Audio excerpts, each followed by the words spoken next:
Hello बच्चों, आप सभी का हमारे चैनल रेजोनेंस इंदौर पे बहुत बहुत स्वागत है। हमारा रिवीजन प्लान चल रहा है और आई होप आप लोगों को मजा आ रहा होगा। धीरे धीरे आपका एकेडमिक्स जो है इम्प्रूव भी होगा और आप बोर्ड्स के लिए तैयार भी होंगे। ठीक है। और मैं जो है आपका केमिस्ट्री सब्जेक्ट लेने वाला हूँ। मेरा नाम है रितेश पडियार और मैं आपको पढ़ाऊंगा केमिस्ट्री। ठीक है। अब बच्चों साल भर हो गया, हमको साल भर ही हो गया ऑलमोस्ट बोल सकता हूँ। ठीक है। अपन अपना क्लास 10th का बोर्ड्स पढ़ रहे हैं। ठीक है। आप कहीं स्कूल जाते होंगे, कोचिंग जाते होंगे, कोई ना कोई आपको ट्यूटर भी आता होगा पढ़ाने। ठीक है। तो मैं ऐसा मान के चल रहा हूँ, मैं थोड़ा बहुत ऐसा मान के चल रहा हूं कि आपको कुछ तो आता है। ठीक है। अब हम उसमें कुछ और एड ऑन करेंगे। ठीक है। अब देखो बच्चों, ये अपना रिवीजन प्लान है तो ऑब्वियसली हमको थोड़ा सा क्या है, फास्ट चलना होगा। हमारे पास में टाइम कम है, बट फिर भी हमारी जो कोशिश है, मेरी भी और बाकी के जो भी लेक्चर्स आ रहे हैं, सारे टीचर्स की यही कोशिश रहेगी कि हम आपको मिनिमम टाइम में मैक्सिमम आउटपुट दे पाए। ठीक है। तो उसमें क्या होगा, हम कवर करेंगे कि आपके जो 1 नंबर 2 नंबर 5 नंबर के जो क्वेश्चन सीबीएसई पूछने वाला है आप उनको कर पाओ। ठीक है। तो हम सब कुछ धीरे धीरे धीरे कवर कर लेंगे। ठीक है। अब केमिस्ट्री में हमारे 4 चैप्टर्स हैं। ठीक है। फर्स्ट है chemical reaction and equation, second है acid base and salt, third है हमारा मेटल्स एंड नॉन मेटल्स और fourth finally carbon and its compound. ठीक है। अब देखो, सबसे पहले मैंने जो चैप्टर उठाया है वो है अपना मेटल्स एंड नॉन मेटल्स। ठीक है। रीजन ये है कि ये चैप्टर जो है आपका थोड़ा सा क्या पड़ता है, आसान पड़ता है और सीबीएसई में इसका जो वेटेज है वो ज्यादा देखा गया है। ठीक है। तो पहले अपन इसको पढ़ रहे हैं, उसके बाद में फिर अपन उठा लेंगे अपना chapter chemical reaction and equation, then acid base and salt और फाइनली आखिरी में जो उठाएंगे अपन वो है कार्बन एंड इट्स कंपाउंड। क्योंकि देखो वो थोड़ा सा मुश्किल चैप्टर है, तो मेरा ऐसा मानना है कि जब अपन धीरे धीरे पढ़ते रहेंगे इस रिवीजन सीरीज में तो अपन फरवरी तक पहुंच जाएंगे। जब हमारा कार्बोनेट्स कंपाउंड स्टार्ट होगा तो क्या होगा, जब कार्बोनेट्स कंपाउंड थोड़ा सा मुश्किल चैप्टर है, जब हमने आखिरी में पढ़ा होगा तो हमको याद रहेगा तुम लोगों को। ठीक है। तो तुम आराम से उसको कर पाओगे। ठीक है। आज की कहानी शुरू करते हैं मेटल्स एंड नॉन मेटल्स के साथ। तो चलो आ जाओ। सबसे पहले देखो कौन कौन से टॉपिक्स अपने को कवर करने हैं। Metals and non metals, position या फिर ब्रीफ इंट्रोडक्शन बोल दूं। ठीक है। दूसरी बात, डिफरेंस क्या रहेगा इसमें मेटल्स एंड नॉन मेटल्स में। Third, chemical properties of metals and non metals. फिर ऑक्यूरेंस ऑफ मेटल्स के मतलब अगर मैं मेटल्स ढूंढने जाऊंगा नेचर में तो मुझे कहां मिलेंगे। फिर उसके बाद में मुझे कौन कौन से प्रोसेस करने होंगे, metallurgy, corrosion and then finally alloys and amalgam. ये हमारे टॉपिक्स हैं जो कि हम इसको इस चैप्टर में हमको देखने हैं। ठीक है। जो टॉपिक जो है जो इंपॉर्टेंट होता है उसको अपन थोड़ा स्लो पढ़ेंगे और जो अपने जब कम काम का है उसको अपन फास्ट धीरे धीरे फटाफट से रिविजन कर लेंगे। ठीक है। तो शुरू करते हैं। देखो सबसे पहले मेटल्स, अब तो ये तो छोटी सी डेफिनेशन है, ये तो मैं आशा कर ही सकता हूं कि हर बच्चे को ये आता ही होगा। फिर भी अपन पढ़ लेते हैं क्या लिखा है कि those elements which loses their electron in order to form positive ions are called metal. Simple सी बात है कि जितने भी एलिमेंट्स जो है अपने इलेक्ट्रॉन्स को लूज करते हैं उनको हम सबको बोलते हैं मेटल्स। ठीक है। दूसरी बात और नोट करने की है कि इनके आउटर मोस्ट शेल में कितने इलेक्ट्रॉन्स होंगे, 1, 2, 3। अब आप लोगों को ये एग्जांपल तो याद होंगे इसी, सोडियम, कॉपर, एल्यूमिनियम एक्सेट्रा।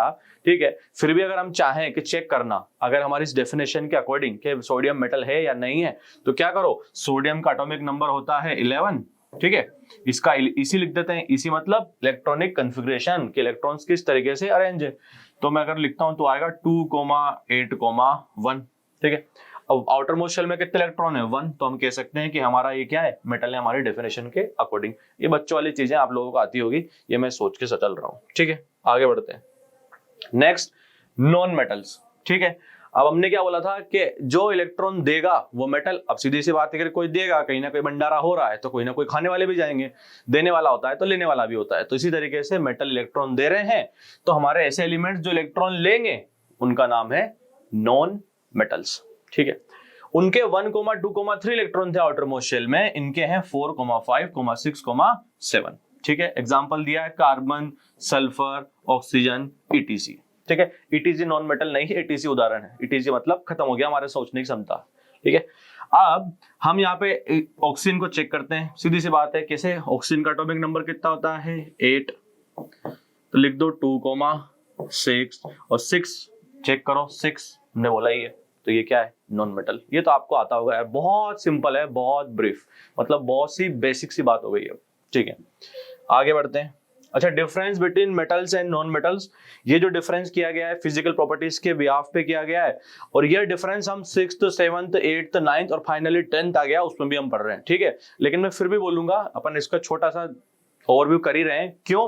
क्योंकि एमपी बोर्ड में जनरली देखा गया है कि आपसे डायरेक्ट 3 या 4 नंबर में पूछ लिया जाएगा कि भैया डिफरेंस दिखा दो मेटल्स एंड नॉन मेटल्स में, तो आपको क्या करना है, 5 या 6 पॉइंट्स तो लिखने ही है, ठीक है। आधा आधा नंबर के हिसाब से अगर हम सोच के चलें तो 5 या 6 पॉइंट तो लिखने हैं। सीबीएसई में जनरली ऐसा नहीं पूछा गया है, बट फिर भी हमको पॉइंट्स याद होते हैं, क्यों? क्योंकि सीबीएसई में जो ऑब्जेक्टिव के आएंगे वो पूछ लेगा कि विच मेटल इज लस्टरस, ठीक है, विच मेटल है हाई डेंसिटी, या फिर मेटल्स की डेंसिटी हाई होती है या नहीं, ऐसा वो आपसे कुछ ना कुछ बना के ऑब्जेक्टिव पूछ लेगा, तो हमको भी याद होना चाहिए, ठीक है। फटाफट से देख लेते हैं। लस्टरस मेटल्स है shining surface and they do not have shining surface. Non metals पता ही अपने को क्या कि मेटल्स को हम पॉलिश करते हैं तो मेटल्स क्या करते हैं, शाइन करने लगते हैं, इसका मतलब मेटल क्या होते हैं, लस्टर। और नॉन मेटल नॉन लस्टरस होते हैं, एक्सेप्शन याद रख लेना। उसके बाद में हार्ड, हमको पता है कि मेटल्स जो है जनरली कौन से स्टेट में मिलते हैं, सॉलिड स्टेट में, तो इसलिए देखा गया है कि मेटल्स कैसे होते हैं, हार्ड इन नेचर होते हैं। लेकिन हमको याद रखना है कि 2 मेटल हमारे ऐसे हैं, सोडियम पोटेशियम, ठीक है। जनरली ये मेटल जो है हमारे कैसे हैं, सॉफ्ट है, मतलब आप इनको चाकू की मदद से काट सकते हो, ठीक है। ये क्वेश्चन पूछा जाता है 1 नंबर में कि which metals can be cut with the help of knife, तो जहां पे दिखे सोडियम पोटेशियम टिक मारो, आगे बढ़ो, ठीक है। उसके बाद में नॉन मेटल्स का बोला गया है कि नॉन मेटल जो आपके सॉफ्ट होते हैं, लेकिन एक्सेप्शन है आपके पास डायमंड, कार्बन का एक इलेक्ट्रॉन होता है डायमंड, वो जो है हार्डेस्ट सब्सटेंस है, ठीक है। आगे बढ़ते हैं। State, metal exist is solid, और ये लिक्विड, सॉलिड और गैस तीनों एग्जिस्ट करेंगे, बता ही दिया, ठीक है। एक्सेप्शन आप वापस से याद रख लेंगे। मेलिएबिलिटी, मेलिएबिलिटी क्या होता है कि आप किसी भी एलिमेंट को ठोक पीट के क्या कर सकते हो, अगर उसको थिन शीट में कन्वर्ट कर सकते हो तो आप बोल सकते हो मेलिएबल है, और मेटल्स जनरली मेलिएबल होते हैं। बेस्ट मेलिएबल मेटल्स की बात की जाए तो गोल्ड एंड सिल्वर, लेकिन ये काफी एक्सपेंसिव होते हैं तो अपन इनको ऐसे यूज नहीं करेंगे, हम जनरली एल्यूमिनियम यूज करते हैं, ठीक है ना। आपके घर में आपने देखा होगा कि हमारा जो खाना पैक करते हैं वो एल्यूमिनियम फॉइल का बना होता है, हमारे गन के ऊपर एल्यूमिनियम की शीट्स भी डली होती है, क्यों? क्योंकि मेटल्स हमारा मेलिएबल है, ठीक है। और नॉन मेटल्स हमारे मेलिएबल नहीं होते। बहुत सिंपल सी चीज है, छोटा छोटा बच्चा भी जानता है ये, ठीक है। Conductor of heat and electricity, हमको पता है मेटल्स में कितने इलेक्ट्रॉन्स होते हैं, 1, 2, 3। अब देखो वो जो इलेक्ट्रॉन्स है वो फ्री इलेक्ट्रॉन्स है, मतलब मेटल्स चाहता है देना, अगर इलेक्ट्रॉन देना चाहता है तो वो इलेक्ट्रॉन्स क्या करेंगे, वो कैरियर बन जाएंगे इलेक्ट्रिसिटी का, ठीक है। और इस वजह से इलेक्ट्रिसिटी जो क्या है, कंडक्ट करेंगे, तो हम बोल सकते हैं metals are good conductor of electricity. और नॉन मेटल्स तो इलेक्ट्रॉन देना ही नहीं चाहते हैं तो वो क्या हो जाएंगे, बैड कंडक्टर हो जाएंगे, ठीक है। उसके बाद में डेंसिटी, देखो डेंसिटी मैंने ऑलरेडी बताया आपको, जब सॉलिड हमारा मैटर है, हमारा जो मेटल है वो हार्ड है, ठीक है, हार्ड है बहुत ज्यादा, ठीक है। उसके बाद में सॉलिड स्टेट में मिल रहा है, तो जब वो इस तरीके से मिल रहा है, उसकी हार्डनेस ज्यादा है, वो सॉलिड स्टेट में है, तो उसकी डेंसिटी भी क्या होगी, ज्यादा होगी। और नॉन मेटल्स हमको सॉलिड, लिक्विड, गैस तीनों में देखने को मिल रहे हैं, तो इनकी रिलेटिवली डेंसिटी क्या है, कम है। एक और बात लिखी है यहाँ पे, मेल्टिंग एंड बॉइलिंग पॉइंट, ठीक है। मेल्टिंग एंड बॉइलिंग पॉइंट जो है इनका किनका, मेटल्स का तो ज्यादा होता है और नॉन मेटल्स का कम होता है, क्यों? समझना, मेटल्स जो है जनरली सॉलिड स्टेट में, अब सॉलिड से अपने को लिक्विड, लिक्विड से अपने को गैस में ले आना है। अभी हमने 9th क्लास में पढ़ा था, जब तुम छोटे बच्चे हुआ करते थे तब हमने पढ़ा था कि मेटल्स, मैटर की जो स्टेट है, कोई भी मैटर की जो स्टेट है वो उसके पार्टिकल के नेचर की वजह से।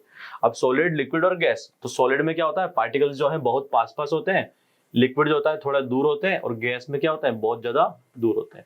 अब मुझे सॉलिड से लिक्विड में जाना है, लिक्विड से देन गैस में जाना है, तो मुझे पार्टिकल के बीच में जो फोर्स ऑफ अट्रैक्शन है उसको तोड़ना होगा, और फोर्स ऑफ अट्रैक्शन को तोड़ के मैं कन्वर्ट हो पाऊंगा, तो उसके लिए मुझे क्या लगेगी, एनर्जी लगेगी। इसलिए मेटल सॉलिड में है तो उसको ले जाने में हमको एनर्जी ज्यादा लगेगी, तो हम बोलेंगे मेटल्स का एमपी और BP, melting point and boiling point ज्यादा, नॉन मेटल्स का कम। सोनोरस, पता ही है साउंड प्रोड्यूस करते हैं।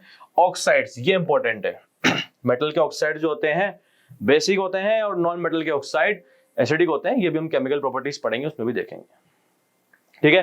वापस से बोल रहा हूँ, ये 8-9 पॉइंट्स थे, इसमें से चाहो तो आप इनका स्क्रीनशॉट भी ले सकते हो, है ना, बट 5-6 पॉइंट्स तो हमको याद रखना ही है, क्योंकि ये एग्जाम में आएगा तो नंबर फ्री में गिफ्ट में दिए जा रहे हैं, जाके छीन लो, ठीक है। आगे बढ़ते हैं। केमिकल प्रॉपर्टीज ऑफ मेटल्स, अब देखो 2 तरीके से देखनी है हमको मेटल्स की केमिकल प्रॉपर्टीज, और नॉन मेटल्स की केमिकल प्रॉपर्टीज, मतलब केमिकल रिएक्शन कौन सी शो करते हैं, पढ़ाई होगा आप लोगों ने, ठीक है। अब मेटल्स की जो केमिकल प्रॉपर्टीज है अपन इस लेक्चर में देखेंगे और नॉन मेटल्स की केमिकल प्रॉपर्टीज जो है वो अपन नेक्स्ट लेक्चर में देखेंगे, ठीक है। तो आ जाओ फटाफट से। फर्स्ट कौन कौन सी कि मेटल्स की रिएक्शन ऑक्सीजन के साथ, दूसरा मेटल पानी के साथ कैसे रिएक्ट करता है, तीसरा मेटल एसिड के साथ में, और मेटल जो है सॉल्ट सॉल्यूशन के साथ में कैसे रिएक्शन करेगा। तो देखो फर्स्ट मेटल्स की रिएक्शन ऑक्सीजन के साथ, तो देखो मैं तुम्हारा एक रिएक्शन लिखता हूं, जनरल रिएक्शन बता रहा हूं मैं, ठीक है। ऐसा होता है, याद रखना कि मेटल्स जनरली जो है ऑक्सीजन के साथ में रिएक्ट करते हैं और बनाते हैं मेटल ऑक्साइड या फिर मेटेलिक ऑक्साइड, ये आपको याद रखना है, मतलब ऐसा होता है, ठीक है।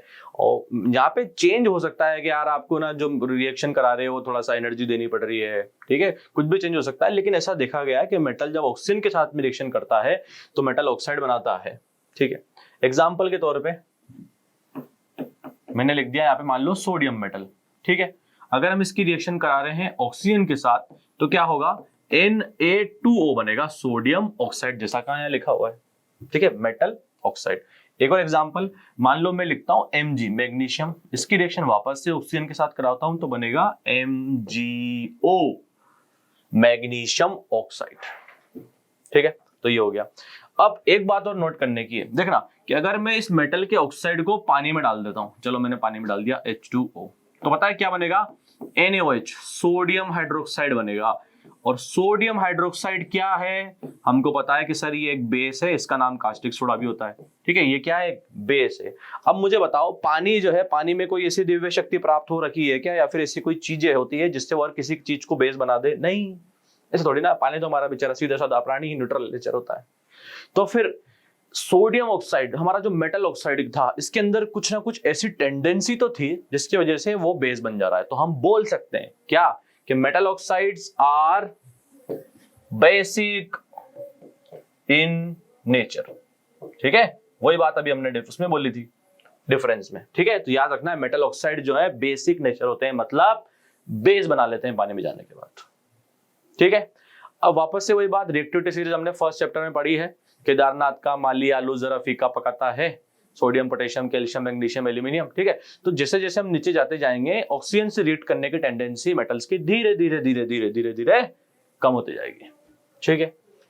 आगे आ जाओ, metals which are less reactive than hydrogen can not react with water to form metal hydroxide and hydrogen gas. इसको पढ़ने से पहले देखो ये समझना कि मेटल्स जो है जब पानी के साथ रिएक्ट करेंगे, मतलब H2O के साथ रिएक्ट करेंगे, तो वो बनाते हैं मेटल हाइड्रोक्साइड, कभी से किसी केस में ऑक्साइड बना लेते हैं, बट जनरली मैं लिख रहा हूं मेटल हाइड्रोक्साइड, और साथ में गैस रिलीज करते हैं जिसका नाम है H2 हाइड्रोजन गैस, ठीक है। कैसे, एग्जाम्पल के तौर पे वापस से पकड़ते हैं अपन सोडियम को Na, ठीक है।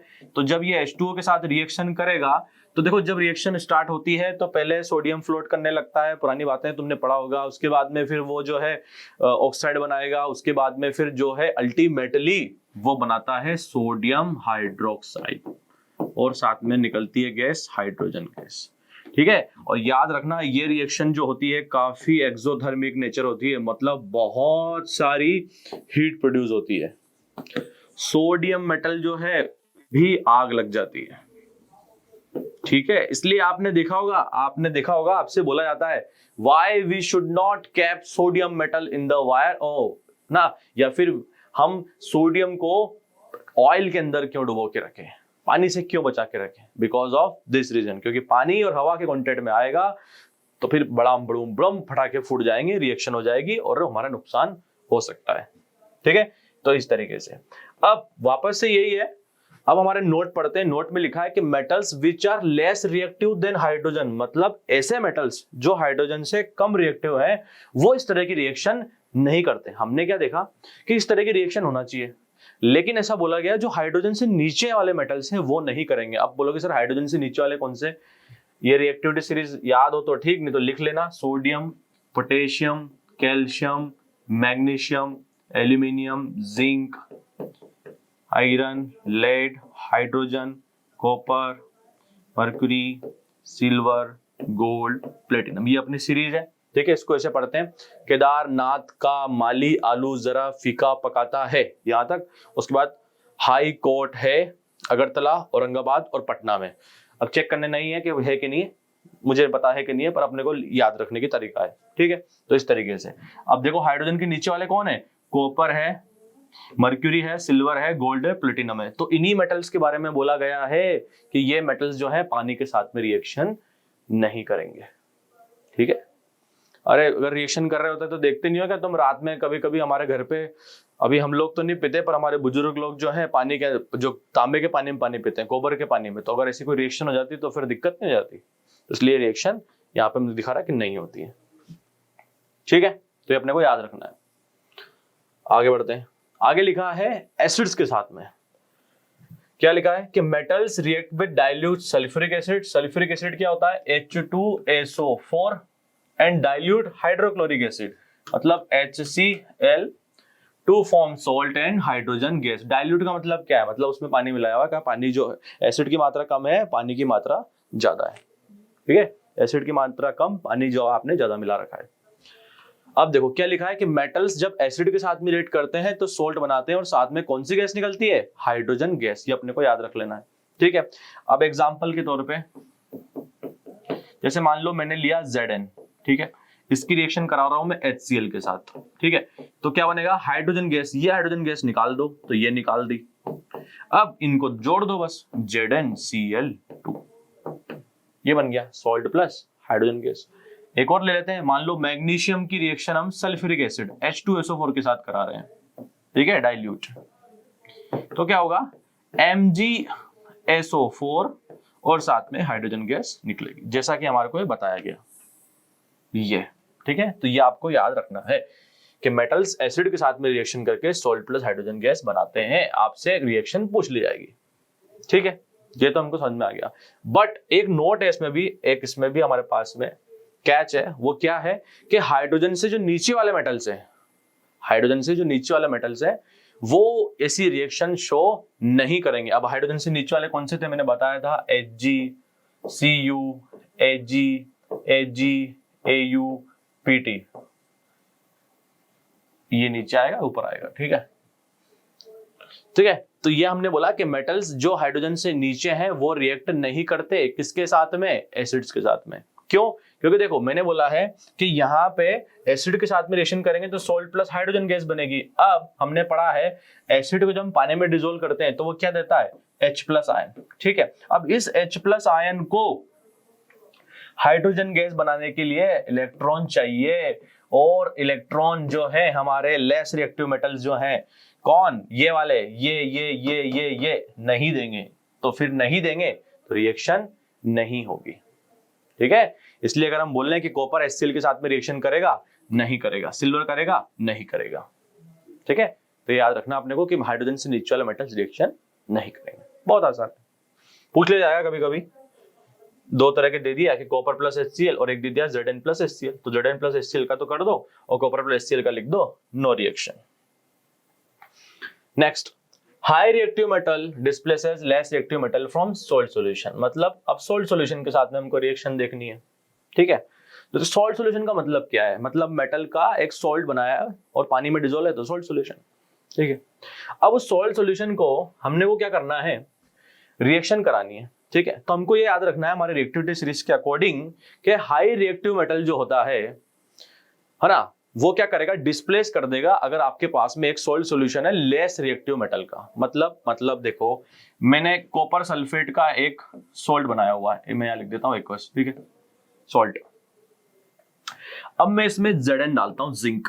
ठीक है, अब तुम मुझे बताओ कॉपर और जिंक में हाई रिएक्टिव कौन है, कॉपर और जिंक में हाई रिएक्टिव कौन है, हमारी सीरीज ये रही। देखो इसमें जिंक ये रहा और कॉपर ये रहा। अब हमको पता है फर्स्ट चैप्टर से कि जिंक जो होता है वो हाई रिएक्टिव होता है क्योंकि रिएक्टिविटी सीरीज में ऊपर आता है, और कॉपर जो है वो लेस रिएक्टिव होता है क्योंकि रिएक्टिविटी सीरीज में नीचे आता है।